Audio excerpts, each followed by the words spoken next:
Good morning guys. Nandito tayo ngayon sa Cabanatuan. First trip tayo, first trip.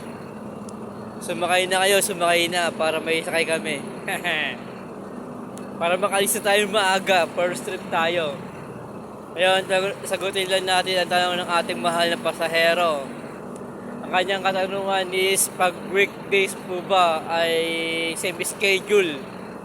Same schedule din po ba yung mga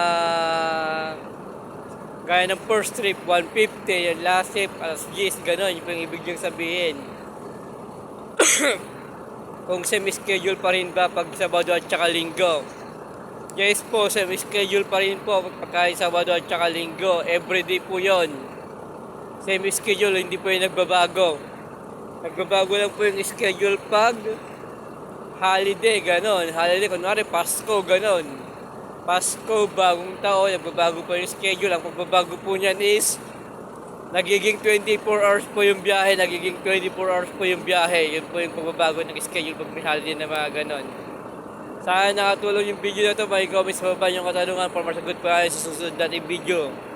Thank you and stay good vibes. Thank you.